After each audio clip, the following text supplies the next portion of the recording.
مرحبا أولاد.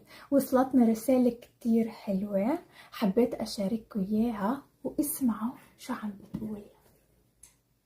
معلمتي اتصال. مرحبا، أنا ميسان.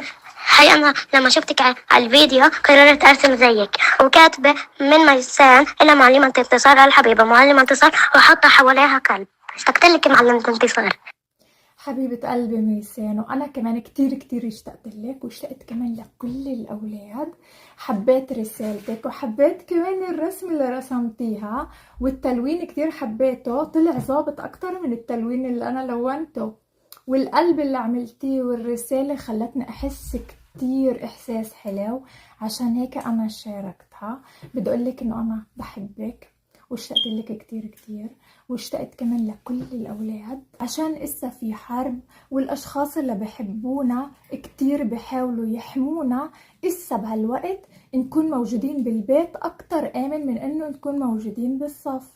بس لما تهدى الأوضاع إن شاء الله رح نرجع على الصف، رح نكون متواجدين بالمدرسة، رح نحضن بعضنا كتير قوي، ورح نحكي الأشياء اللي ضحكتنا، رح نتعرف على الحيوان، وكمان رح نلاطفه. أنا كتير اشتقت لكم وبحبكم واحد واحد واحد.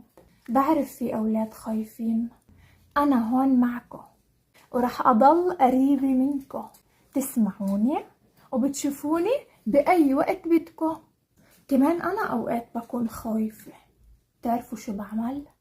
بمسك إيد بنتي حلا، وبحس أكتر بأمان.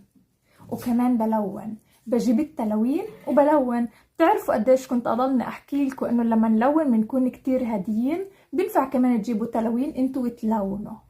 أو بصير أتذكر أشياء حلوة، أو أشياء كتير طيبة بدي أكلها، أو بتذكر أشياء بتضحك صارت معي، أو برتب الأوضة، أو بطول غسيل، أو بنظف للحيوانات، أو بلعب الحيوانات، أو برتب كل الدمى الموجودين عندي عشان أحس كتير هادي وأبطل خايفة.